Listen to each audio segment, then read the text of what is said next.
Learn exactly how Apple edits their premium videos in DaVinci Resolve. And in today, I'm gonna show you 3 crispy Apple text effects, an insane liquid glass file effect that you can do in DaVinci Resolve. And on top of that, guys, I'm giving you 3 free backgrounds down below, and as well as the font that Apple actually uses themselves. And if you guys want, I just released my brand new Apple FX pack, and that will be in the link description below. But let's hop into DaVinci Resolve. So this right here is gonna be the very first text effect that we learn. So the very first thing you need to do is come to the titles and just grab a simple text plus. Now using that free font that I gave you down below, just install it into your DaVinci Resolve. And I'm just gonna type out the all new. Now come to shading and go to gradient. Now come over to the gradient and then hit this very first point, and we're gonna turn up the contrast and we're gonna change this to a yellow orangish kind of look. And we're gonna come to this one and change it to like a pinkish purplish look. Now under the mapping level, we're gonna come and go ahead and hit line. Now change the mapping angle to around -90. Now off the rip, you should have in this insane clean gradient look. Now come to the fusion page of that text effect, and after the template, hit shift space for a soft glow. Now fit your glow settings to fit my glow settings over here. Great, now you have the first text effect. Now let's animate it. Come over to the template and we're gonna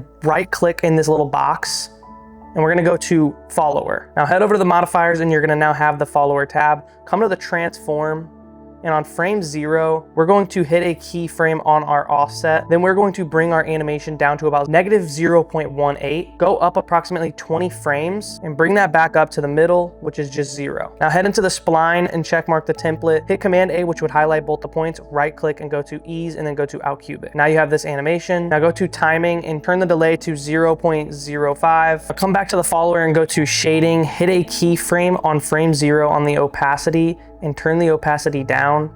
Go approximately 5 frames later and turn the opacity back up. And boom, just like that, now we have the first text effect done. To the second text effect, this is what the second one looks like. Drag down a text plus and use that same exact font that I give you, except this time we're gonna do black italic. Head into the fusion page, right click and go to follower. Go to the modifiers, we're gonna do the same thing. We're gonna go to transform. We're going to hit a keyframe on the offset.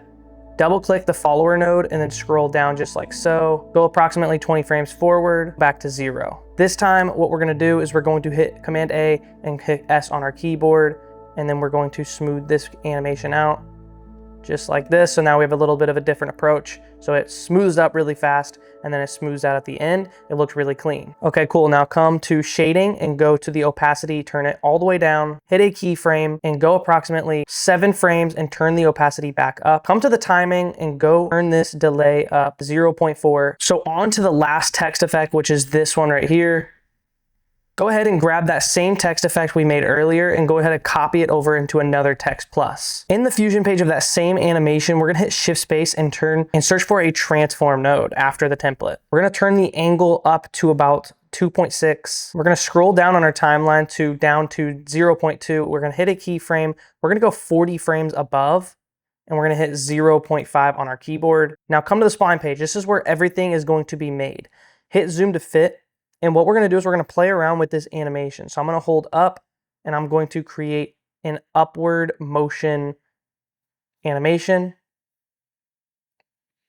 By doing that, I'm gonna create this animation that looks something like this. When you're looking at the chart, this is big. You wanna hit another point right here and then bring this back down and then put this one to be more smooth, just like so. Bring this one up a little bit more. So you want an animation that curves all the way up, goes down, and then goes back up.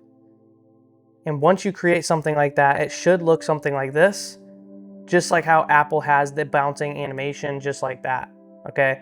Now it depends on how long you want it. I have it 40 seconds. Some people like to have it only 20 seconds long, but for this one, you could just create it as a 40-second animation. Now make sure you watch this part because this is about to be the heat. To save these 3 as a preset, hit the 3 lines and hit show power bins, hit new bin, create Apple animation, go into Apple animation and drag each of these text effect layers into this bin. Once you have all of these will be in every single project file you open. And if you guys want, I have my own asset pack down below that you can get. It is the all-in-one bundle. You get every pack in one. You get over 250 plus text animations that I have handmade myself. And it's a time saver because you get to drag and drop it. So go check those out. Now on to the file animation. Now you can get this black gray gradient in the new Apple Pack beta, but I'm gonna just use this as my ground layer. I'm gonna come up to effects and I'm gonna grab an adjustment clip and put it down on the timeline below. Go into this adjustment clip. So we're gonna create a simple animation. We're gonna bring this this rectangle down, and we're gonna make it into the shape of a file just like this.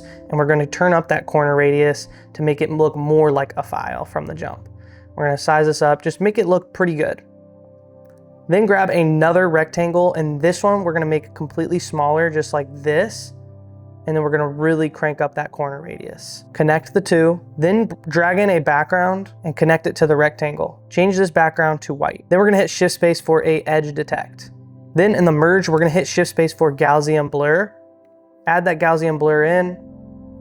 Then after the Gaussian blur, we're gonna hit Shift Space for a merge. Now add this edge detect to the merge, and now you have something that looks like this. Now you can finally see what you're working with here. So we're gonna take this second rectangle and put it above just like this to actually get that file effect. So boom, just like that. If we look at it, we're looking more like a file. We're gonna select these three, rectangle 1, rectangle 2, and background 1. We're gonna copy it and we're gonna paste it onto the left side. We're then gonna bring in a transform node and drag it right here, connecting it to the background of the transform, then add the transform to the Gaussian blur. Now this is important, make sure you take the background of the background and change it to the blue of the edge detect too. Now this is the sauce. This is going to get rid of all this black stuff right here. We're gonna go to the merge and come to the apply mode and hit this type tinted noose, however you say it. When you hit that, it is going to give you this Apple effect that you've always been looking for. So now we're gonna come over here and turn up this edge detect and then turn down the brightness just a little bit. Turn up that gamma. We're just gonna kind of mess with these settings, turn up the blur just a little bit. Maybe turn up that edge detect just a little bit more. Now we have this file liquid glass look, and it's looking extremely crispy. Now after this edge detect, I'm gonna hit Shift Space for a transform node. Now if you see this, you're gonna see that now we can mess with what we're working with here. So I have the background. You guys can use whatever background you want, or you can use the free 3 backgrounds that I leave in the link below. Essentially with this transform 2, we're gonna go ahead and hit this at an angle of like 2.6. We're gonna come down on our timeline and we're gonna hit a keyframe and we're gonna go approximately 35 frames forward and come back to 0.5. Now go to the spline and we're really gonna mess with this animation. So I'm gonna bring this one up just like this and bring this one, go something like this maybe, bring this all the way up and really just getting that Apple animation that we are looking for today. So this one can probably go out like this. We're gonna put another line right here, bring that down. Then we're gonna take this one, pull it up just a little bit more. And let's see what that looks like. So it's not bad, it does have a lot of bounce to it. Now there is another way we can do this. So you can keep the animation like that, or you can completely delete all of those keyframes that we just made. Go to the size and right click and go to modify with and go to anim curves. Go to the modifiers and go to easing under the curve. And then go under this right one right here and go ahead and hit elastic. Make sure the scale is at 1 so that way it's not getting too big. If we play this through, it has a really small long animation. So to fix this, so turn that time scale up to about 1.9, maybe even more to be honest, maybe like a 3. And if we play this through, we now have this elastic animation that the file now has. So let's say we want to use this, right? Let's say we have this animation that goes like this, and we take that all new text effect that we just made and we put it under. We have this cool effect. Now if we come here and we actually play around with this, we can put that right there and look at what we're making already in DaVinci Resolve with everything.